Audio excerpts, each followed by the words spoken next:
All right, welcome back to this image again. So let's see how the select and mask tool works. So first of all, we're going to do the same thing. We're going to go to select because we were getting a pretty decent rough selection. So that's how the select and mask tool works. That your initial selection is just going to be like a rough selection like this. You need that in order to go to the select and mask tool. Okay.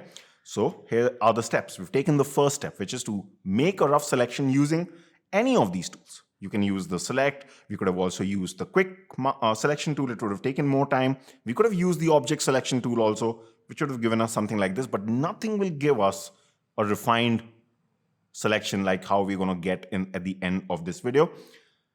The hope is that this tool, where, right now when I clicked on subject, the hope in the future is that the AI, this is an AI-based tool, the AI algorithm in Photoshop should get so good that even with just this, it selects everything. But as of right now, we are in what? August 2024, it is still not the case, okay? So the human intervention is very much needed right now, and that comes by going over here. So you go to select, and before I hit select and mask and show you the new window, a very intimidating looking window that is going to open up if you've never seen select and mask, before that happens, okay? Let me tell you something. In my opinion, Photoshop made a mistake a few years back. Like this is around 7 to 8 years back when they changed the name of this tool. Okay, in every Photoshop version before, in the older versions of Photoshop, this tool that we're soon about to see used to be called the Refine Edge tool, or just the Refine Edge. Okay, and for me, that was a much better name. And the reason I'm saying that is it accurately used to represent what this tool is supposed to do. Because when you say refine edge tool, well, this tool refines the edges of the selection. That's what it does. Out of nowhere, they changed this to select and mask. They also, as you're going to see, they added a plethora of unnecessary options in that window, which is going to open up. And suddenly, this tool actually became from something which was so intuitive to something which is very difficult to understand if you are not even just a beginner. I'm talking about people who have been using Photoshop for years, and they also sometimes get confused. And for me, one of the biggest confusions is just the change of the name of the tool. Like, why change something which had such an intuitive name as Refine Edge tool? And then if I click on it now, okay, so one is the change of the name, according to me, was a bad idea by Adobe, okay? Second, now this opens up, right? This never used to be the case. This little window used to open up when we had Refine Edge tool. We just had like 3 sliders like this, just a very small window right in the main interface of the Photoshop that we are so used to see. And you could just move those sliders, do something, and used to get pretty accurate results. Now, of course, with the advancement of this whole thing, the results are slightly better, but are they so much better that it's worth it? In my opinion, no, actually. It's still an okay tool. It still doesn't give you 100% perfect results. In fact, this is one tool for which Adobe gets a lot of criticism for amongst I'm talking about the advanced editors, okay? For beginners, it's still fine. Now, why am I ranting so much? Why am I saying this so much? Because there's a good chance that it can happen that it's just slightly tough to understand. And I can certainly say that because just to understand this tool, I have a separate course called Master Selections in Photoshop, which is a 7 hours long course. And here I'm trying to fit basically everything into one video and just try to make you understand how things work. But don't get scared. My point is not to make you scared, because I've kind of practiced this video a lot, and I've finally found a way to teach you this in a way that we'll try to avoid most of the things that are not necessary, okay? And we'll only do things that are necessary, like extremely necessary to just get a refined selection, that's all. So we won't be covering everything that you see here. But let me start off this by just explaining to you in a very macro way, like if we were to look from a bird's eye view, that what is happening. Because there's something here and there's something here, right? These two are the main blocks here. So here's the thing. This first block, I'm just going to call it a block, and just notice the area where I'm rotating my mouse. This top right block that you're seeing, its purpose, that's all you have to know. Its purpose is to give you the preview of the new refined selection that you're making. So basically, this is going to tell us that are you doing a good job or not of the refined selection? Have you accidentally selected some parts of her also, for example? Or have you accidentally selected some parts of the background? So this is where we get a preview of that. We're going to soon be changing one thing here, which is going to make it very easy. In fact, let me change it right now, because suddenly this became brown and you're seeing something, it can look confusing. So here in the view, okay, just to get a better preview, that's not 100% compulsory, but just to get a better preview, as a beginner, what I always say is you've got a couple of preview options, okay? So for example, if I select just the marching ants, it's actually just going to show us the original selection. That right now, since we've not done anything, it's just showing us the original selection that we had. Once we start using some tools here to refine it, the selection will keep on changing. But I don't like to use this because it's very tough to see the selection changing with these marching ants. For beginners, you can just select onion skin, because that anyway might be selected by default if you're opening this for the first time. And you might be seeing something like this. This slider here, transparency, must be set to 50%, something like that, okay? So you might be seeing something like this. What I would suggest is just move it all the way. So when we increase its transparency to 100%, what we are basically seeing right now is this is what will happen if we were to delete the current background. Okay, so from our selection, if we were to invert that selection and if we were to delete the background, you get a transparent background. This is what we are able to see, and we are not happy with this because if I zoom in, we still have those gaps. So for me, this preview mode just works the best to understand things. It's very intuitive. So you can see here, right? Now soon we're going to start refining it, but right now I'm just talking about the blocks here. So this will give you the preview. Then you suddenly go here and you start to see this middle block on the right with a lot of these sliders. When you move these sliders, think of it like this, it's going to start refining the selection. So it's going to start removing these gaps or these bad looking things that we see. So this is one way of refining the selection, that we can move around these sliders and it'll do a good job. Do we use this too much? No. Because on the left, we have something else, which I'm just going to come to since I'm first dealing with the right, okay? But again, just think of these sliders, something that helps you with the selection. Finally, we have this lower block here, which has just 2-3 settings. This is going to be important, but this is basically after you've refined your selection, do you want to further fine tune it? And then how do you export it back to Photoshop? That means how do you get it back to Photoshop's interface that we just came from? Okay, do you want to open this with a layer mask? Do you just want to open a new layer and all these things? So the last part here is the last part of the whole thing. So we'll just deal with it later, okay? So we've covered this part in a very general way.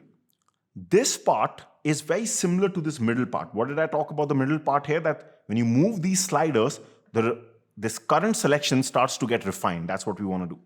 This also does the same thing. The tools here also help us refine the selection, but here we do it manually, not by a slider. We'll actually have to take this brush and move our mouse wherever we want to refine. And that, again, for beginners is going to be more intuitive. So we're going to be using that particular method. So I hope just in a very general way, you are set for this tool. So let's start this particular process. And it's a very simple process, okay? Because like I said, I'm not covering every particular thing. That can only confuse you more and more. These top things that you're seeing here, you can just right now ignore it. Now, how things are going to work is like this. We've got our rough selection. This is what we got from the select subject thing that we did. Now, early on, remember, I was ranting about Photoshop calling this Refine Edge tool. So you can again see the name here, but now it's only coming here in this brush, Refine Edge brush tool. And that's pretty much all you need. So if I take this tool, the job is as simple as that. Now, this is like any other brush. We can increase the size, decrease the size. Remember those minus plus modes, Alt minus or Option minus, Shift plus, something similar, right? All we have to do is now, whichever areas we see are not refined, we simply run this brush over them. That's the easiest way to understand this tool. That's how this tool used to be before.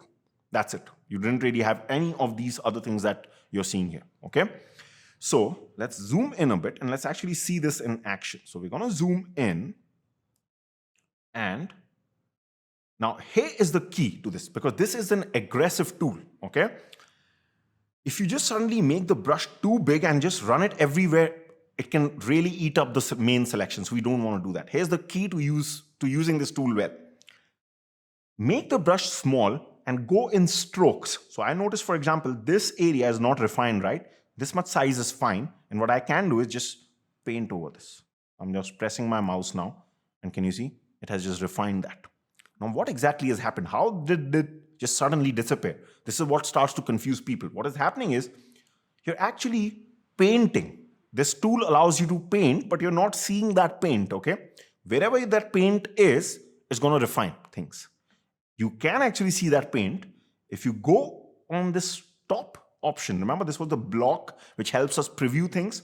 If I click this option which says show edge, because what we're doing with this tool is we're actually just refining the edge, and we have to draw the edge first, and it refines that edge then in that area that we've drawn. Okay, so we can say show edge and just see.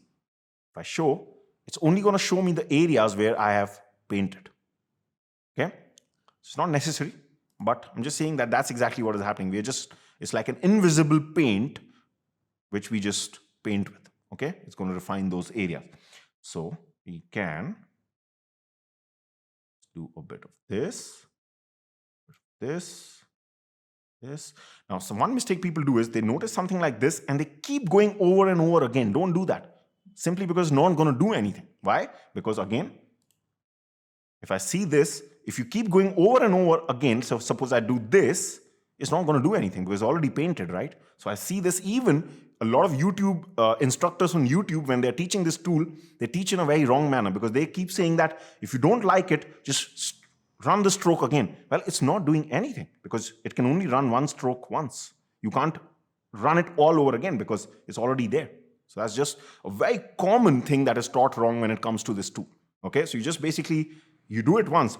So you ask me, Kush, but what if the thing is not good? Like I can see still a bit of reds there. You're stuck with that. That's it. You can't, doing it twice won't improve it. There are some other options here which will help us with that, but doing this won't help you. This is the best we can get right now. Okay. So you can see, right? This is not an easy tool, not very intuitive. Okay. So here, again, I'm just noticing this. I'll further decrease the size of my brush using the square bracket keys and just turn this again.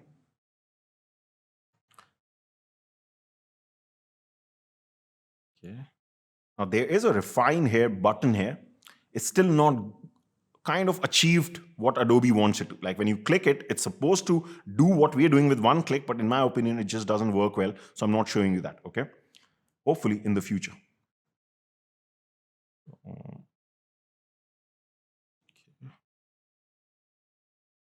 So you can see, right? Sometimes it just eats away from the selection. That's going to happen in these low contrast, very thin strands. You just can't really do anything about it, okay? Like for example, in my dedicated course for this, we really go to the next level because there we tackle some really challenging images where we come to the point that we actually have to create back in Photoshop our own hair brushes. That means our brushes that create fake hair. Okay, so oftentimes you have to do that after the selection also. There's just no two ways around it. So maybe here, because it's close to her face, I'm just going to remove this. Because how this tool works is, it actually, with your rough selection, what you're doing is you're basically giving a sampling data to Photoshop. So you're saying, most of these pixels that we've selected Photoshop, we want to keep pixels like this. And anything that is not selected, remember that orange background, is something that we want to get rid of. Okay? So when we start using this brush, Photoshop sees that sample data and says, oh, okay, when Kush is running here, I'm going to try to keep more of this black hair and try to remove that orange. That's what is happening basically. That's the whole point of this tool. Now we come here. So just going to use it here. Can you see it just eats away the selection? Don't worry too much about it, okay? We still have this also option, which is a manual brush, just like we've been seeing before. We can remember something similar to what we saw in camera raw filter, where if the original selection didn't give us something good, we could paint in back the things manually. So after we use this, if there are any issues, we can also just like slightly paint the original selection back. You don't never lose the selection, okay? Maybe something like this. So wherever I'm noticing that heavy orange tint, okay? So can you see? Now this is something I'll undo straight away because I don't want to lose this much. But this, yes, definitely we can just work on this a bit. And maybe here, there's a little gap here, just one here. So it does a good job. And now I was practicing this before, and I'm not sure how this orange is being seen through, okay? Because this, like her shirt is supposed to be there. So I'm not going to remove it because I don't know from, maybe there was a light shining from behind. I don't know. We're just going to leave it, okay? Maybe she had a hole in her shirt. I don't know. But let's just leave that for right now. And here. Oh, yeah, maybe this.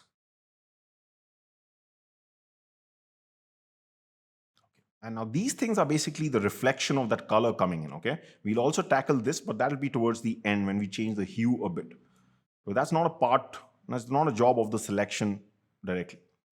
So this is fine. Maybe somewhere, I just wanted to show you that you can, wherever, if it does eat like this, like I'm just doing this purposely, you can take the manual brush, you have either minus or plus. So right now I'm going to select plus, and you can always paint it back. This is just like painting it back. This is not refine tool. It's just a normal manual brush. So these two go hand in hand, but this is the important one. This is going to refine, the one with this icon, okay? So now, let me just zoom out so you can clearly see that we've got a much better looking selection. And even on this preview mode, now it seems good. Now, let's also see some other preview modes. Also, I can just hit show edge. It's going to show wherever we painted, okay? So you can see this is the parts that got refined here.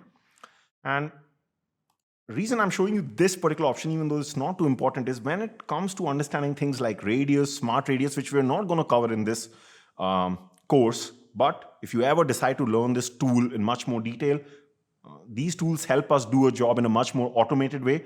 But it's always good to understand them after you've understood how to do it manually. Okay. So basically, they're just going to draw the edge, like how we were painting manually. This radius just draws the edge automatically with a single move of the slider. But the reason I'm not using it is it doesn't produce straight away good results. You still have a lot of manual work after that because remember, like I drew here, it ate up the selection. When you use this, since it's automatically drawing everywhere on the edge, a lot of these edges are eaten away. Like the selection is taken from us and then we have to correct it. So I'm not going to show this right now. Okay. So this is good.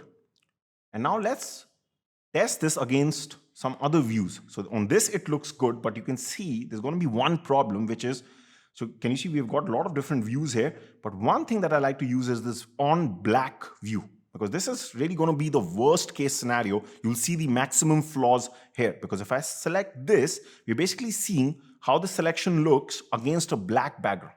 So if you increase the opacity full, you're actually seeing this black. Now can you see we're obviously still getting the halo which were on those strands edges. We're still getting that halo here, right? You can even see these things are now more pronounced.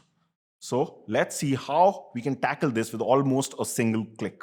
So when you start to see something like this, how you have to imagine it to be is like, it's like a residue that is left after we have refined the selection, right? So what you can do is, if you go down, so the job is almost done, right? We are at the stage we're going back to Photoshop with our refined selection. But remember when I told you this last block comes into play just before we go further. And here there's an option called decontaminate colors. And just see, if I click this, it just removes all that residue that you saw. It just, with a single click, it removes it, okay? Just for right now, I'm just going to uncheck it because I just want to quickly talk about, so I talked about radius, that we're not covering it here. It's like an automated way of drawing that using that refine edge brush tool. These things that you're seeing here, these four sliders, smooth, feather, contrast, shift edge, they're basically, with just a movement of the slider, they're going to basically affect the edges. So the best way to see this is if I go and select this mode to preview, which is a black and white mode, which kind of looks like a layer mask, right? You'll be able to see, for example, if I move the feather slider, it's going to basically feather the selection. Can you see? So again, they're just modifying the selection. Smooth is just going to make this whole selection is going to just make those edges smooth. So for example, if I was to like zoom in to something like this, right, where you start to see like some jagged edges of the selection. So if I smoothen this out, you can see that this becomes much more smoother, right? So right now I'm not going to use it, and there's a reason for it, okay? Because first of all, right now it's not too important, but I'm going to talk about something else. Finally, you have the contrast slider, which kind of does the opposite of what we did with feathering. Feathering makes everything soft, whereas contrast is going to make everything hard, okay? So again, right now, not too important to us. And finally, we have the shift edge, which can sometimes be important. In fact, we'll use it right now. So if I just go back to our on black mode, if we go here, okay, so in areas like this where you're seeing some residue, if you just shift the edge, that means we're saying just push the selection that we've made, just push it slightly inside if we go towards the left, towards the minus side, and add if you go towards the positive side. So if I do this, it adds, like it's kind of taking in more from that original background because we are adding to the selection, the edge. But in here, we actually want to push it down or less like this. So it's just, so this is the original. If you just, it's going to help us slightly with this, okay? But the main change, to be frank, comes from decontaminate colors. So if we just do that, it's just going to get rid of most of it. Now, here's the thing. If I was to actually do this properly using Select and Mask tool, the correct way to use this is to basically have to do it in two parts. We actually do the head separately and then make a separate selection for the body and then combine them together. The reason for that is the head selection often requires different values or movements of these sliders and the radius and all these things, okay? Because it just needs different values because it's different, right? Its edges are much more subtle, much more complex. So we need to work differently with hair, basically, okay? Since the body usually has pretty defined edges, right? These slider values are different for these edges. That's why usually the best way is to do it separately. In this course is not too important for us, okay? It's not too important for us simply because most of the times when you're changing the color of a particular subject or an object, that is what we are covering in this course. So in that case, usually, like let's say you're selecting one particular shirt or one particular object on a person, something like the sunglasses thing that we saw last time. In that case, you don't need to absolutely master this tool, right? Because we're mainly just refining the selection. This kind of comes into play more when you're selecting an entire person, what I'm saying. And that too, like very, very accurately. So from the course point of view, okay, this can only come usually into play when you have a subject and you're trying to change the background. That is one scenario where it can come because then you need to also make the selection. But even with the current knowledge that you have, you will be able to get by in most of the cases. But just thought that I'll let you know that that is the absolute correct way for the toughest images, let's say. Because here you can see we've got a pretty decent result already. And now that we have got this, all I have to do is, final thing is, it's asking me how do you want to output it back to Photoshop. So right now, just so that it doesn't get confusing, we're simply just going to create a new layer. That's it, okay? So we don't touch our original, we just create a new layer and we output this. Usually it's a good idea to do it with the layer mask, but it's okay right now. So all we need to do right now is just get this selection back, okay? And how we can do that is, so this is what the new layer that was created by Select and Mask. If I hold down Control Command and just click on this, so not here, just like right on the thumbnail, okay? So Control Command and click on the thumbnail, we get that refined selection back, okay? And this is the only thing that we actually need. With this selected now, I'm gonna just go back to my original, just highlight this, make it on, okay, or just turn on the visibility and just delete this top one that we created with Select and Mask. This is no longer needed because now what we have here is the refined selection, right? And now we can do the same thing that we've been doing before. So we can go over, we can go to solid color. Okay, so just one step, we have to invert this, right? So invert this. Now open up our solid color adjustment. Now we're going to do the same thing, subtle shade of pink. Change the blending mode to color, remember? But this time you can see, if I just take the zoom tool, we have been able to get a really nice refined selection.